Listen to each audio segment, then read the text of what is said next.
ನಮಸ್ಕಾರ ಹೇಳಿದ್ರೆ ಪ್ರತಿಯಾಗಿ ನಮಸ್ಕಾರ ಹೇಳೋದು ನಮ್ಮ ದೇಶದ ಸಂಸ್ಕೃತಿ. ಎಲ್ಲರಿಗೂ ನಮಸ್ಕಾರ.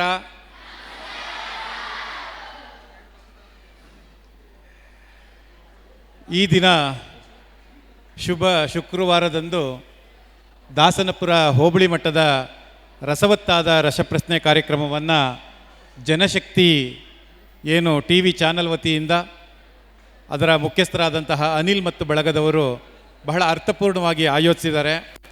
ಈ ಕಾರ್ಯಕ್ರಮಕ್ಕೆ ಅತಿಥಿಗಳಾಗಿ ಆಗಮಿಸಿರುವಂತಹ ಸಮಾಜ ಸೇವಕರಾದಂತಹ ಶ್ರೀಯುತ ರಾಮಕೃಷ್ಣಪ್ಪರವರೇ, ಹಾಗೆ ದಯಾನಂದ್ ಸರ್ ಅವರೇ, ಇಲ್ಲಿನ HM ಅವರಾದಂತಹ ರಮಾದೇವಿ ಮೇಡಮ್ ಅವರೇ, ಹಿರಿಯ ಪತ್ರಕರ್ತರಾದಂತಹ ರವೀಶ್ ಸರ್ ಅವರೇ, ಚಂದ್ರಯ್ಯನವರೇ, ಮತ್ತೊಬ್ಬರು ಮುಖ್ಯೋಪಾಧ್ಯಾಯರಾದಂತಹ ಮಂಜುನಾಥ್ ಸರ್ ಅವರೇ, ಶಿಲ್ಪಾ ಮೇಡಮ್ ಅವರೇ, ಈ ರಸಪ್ರಶ್ನೆ ಕಾರ್ಯಕ್ರಮ ಬಹಳ ಅರ್ಥಪೂರ್ಣವಾಗಿ ಏರ್ಪಾಡಾಗಲಿಕ್ಕೆ ಶ್ರಮಿಸಿರುವಂತಹ ಎಲ್ಲ ಜನಶಕ್ತಿ ಬಳಗದ ಬಂಧುಗಳೇ, ಒಬ್ಬ ವಿದ್ಯಾರ್ಥಿಯ ಸಾಧನೆಯನ್ನು ಗುರುಗಳು ನೋಡಿದಾಗ ಆ ಗುರುಗಳಿಗೆ ಅದಕ್ಕಿಂತ ಪ್ರಶಸ್ತಿ ಇನ್ನೊಂದು ಬೇಕಿಲ್ಲ ಅಂತ ಹೇಳ್ತಾರೆ.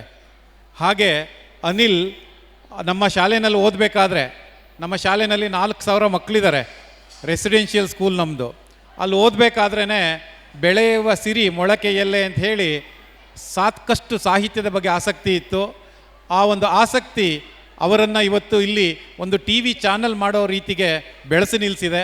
ಮೊದಲಿಗೆ ನಾನು ಅವರಿಗೆ ಅಭಿನಂದನೆಗಳನ್ನು ಸಲ್ಲಿಸ್ತೇನೆ. ಮಕ್ಕಳ, ನೀವೆಲ್ಲ ಕೇಳಿರ್ತೀರಿ, ಮಾತೃದೇವೋಭವ, ಪಿತೃದೇವೋಭವ, ಆಚಾರ್ಯ ದೇವೋಭವ, ಅತಿಥಿ ದೇವೋಭವ. ಹೌದಲ್ಲ? ಭವ ಅಂದರೆ ಜನ್ಮ ಕೊಟ್ಟ ತಾಯಿಗೆ ನಾವು ದೇವರಾಗೆ ನಮಿಸ್ಬೇಕು. ಪಿತೃದೇವೋಭವ ಅಂದರೆ ತಂದೆಗೆ ನಮಿಸ್ಬೇಕು. ಆಚಾರ್ಯ ದೇವೋಭವ ಅಂದರೆ ಗುರುಗಳಿಗೆ ನಮಿಸ್ಬೇಕು. ಅತಿಥಿ ದೇವೋಭವ ಅಂದರೆ ನಮ್ಮ ಮನೆಗೆ ಬರುವಂತಹ ಅತಿಥಿಗಳೇ ದೇವರು ಅಂತ ನಮಿಸ್ಬೇಕು. ಅದರೊಟ್ಟಿಗೆ ಇನ್ನಿಬ್ಬರನ್ನು ನಾನು ಸೇರಿಸ್ಲಿಕ್ಕೆ ಬಯಸ್ತೇನೆ.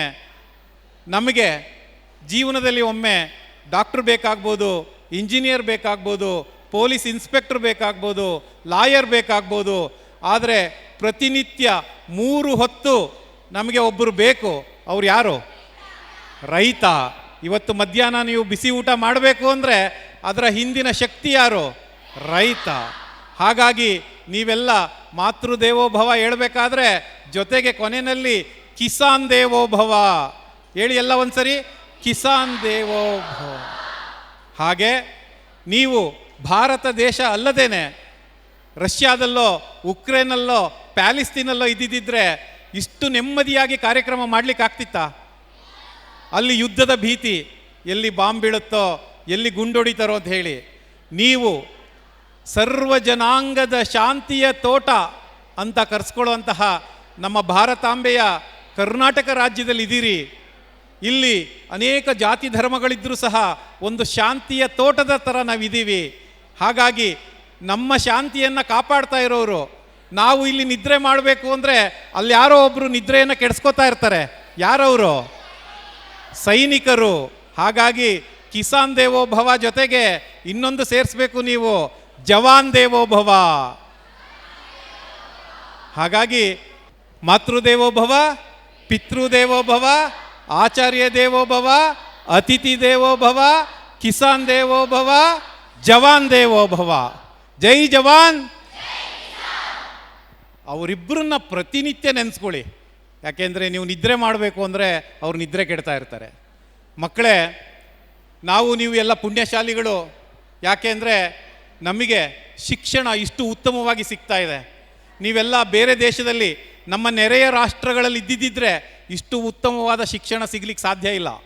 ಅದರಲ್ಲೂ ಹೆಣ್ಣು ಮಕ್ಕಳಿಗೆ ಇಷ್ಟು ಅವಕಾಶಗಳು ಸಿಗ್ತಾ ಇದೆ ಅಂದರೆ ನಮ್ಮ ಸಂವಿಧಾನ ಅದಕ್ಕೆ ಅವಕಾಶ ಮಾಡಿಕೊಟ್ಟಿದೆ. ಅಂದರೆ ಅವ್ರು ಹೇಳಿದರು, ರವೀಶ್ ಸರ್ ಅವರು, ನೀವು ಸಂವಿಧಾನಕ್ಕೆ ಋಣಿಯಾಗಿರಬೇಕು.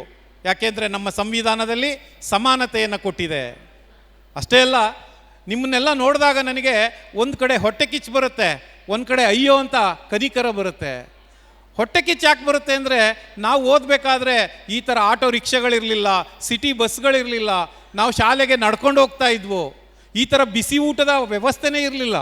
ಪ್ರತಿದಿನ ನಮಗೆ ಗೋಧಿ ನುಚ್ಚಿನ ಉಪ್ಪಿಟ್ಟು ಕೊಡೋರು. ನಿಮಗೆ ಇವತ್ತು ಸ್ಕೂಲಿಗೆ ತಂದುಬಿಡೋದಕ್ಕೆ ವೆಹಿಕಲ್ ಇದ್ದಾವೆ, ಸಿಟಿ ಬಸ್ ಇದ್ದಾವೆ, ಎಲ್ಲ ಸೌಲಭ್ಯ ಇದೆ. ಏನಾದರೂ ಒಂದು ಡೌಟ್ ಬಂದರೆ ನೋಡ್ಕೊಳ್ಳೋದಕ್ಕೆ ಮನೆಯಲ್ಲಿ ಗೂಗಲ್ ಗುರು ಇದ್ದಾನೆ ನಿಮಗೆ. ನಮಗೆ ಮನೆಯಲ್ಲಿ ಯಾವ ಗುರುನೂ ಇರಲಿಲ್ಲ. ಇವತ್ತಿನ ದಿನ ನಿಮಗೆಲ್ಲ ಸೌಲಭ್ಯ ಇದೆ, ಲೈಬ್ರರಿ ಇದೆ, ಎಲ್ಲ ಸೌಲಭ್ಯಗಳಿದೆ. ಆದರೆ ಇನ್ನೊಂದು ಬೇಸರ ಆಗೋದೇನು ಅಂದರೆ, ನಮಗಿದ್ದಂತಹ ನೆಮ್ಮದಿ, ಶಾಂತಿ, ಆಟ ಆಡೋದಕ್ಕಿದ್ದಂತಹ ಅವಕಾಶಗಳು, ಈ ಥರದ ಸ್ಪರ್ಧಾ ಜಗತ್ತು ನಮಗಿರಲೇ ಇಲ್ಲ. ನಿಮಗೆ ಇವತ್ತು ನಿಮ್ಮ ಪೇರೆಂಟ್ಸು ಕೇಳೋದೇನು ಅಂದರೆ, ವರ್ಷದ ಕೊನೆಗೆ ಕೇಳೋದೇನು ಅಂದರೆ, ನಿನಗೆ ಪರ್ಸೆಂಟೇಜ್ ಎಷ್ಟು ಬಂತು ಅಂತ.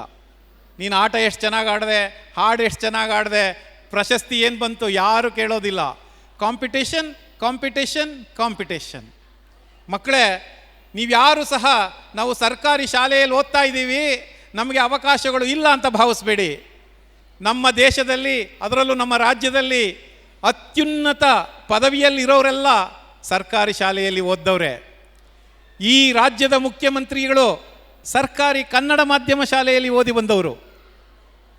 ಸಿದ್ದರಾಮಯ್ಯನವರು ಕನ್ನಡ ಮಾಧ್ಯಮ ಶಾಲೆಯಲ್ಲಿ ಓದಿ ಬಂದವರು. ಲಾಯರ್ ಆಗಿದ್ದರು, ಆಮೇಲೆ ರಾಜಕಾರಣಿಯಾಗಿ ಈಗ ಮುಖ್ಯಮಂತ್ರಿ ಆಗಿದ್ದಾರೆ.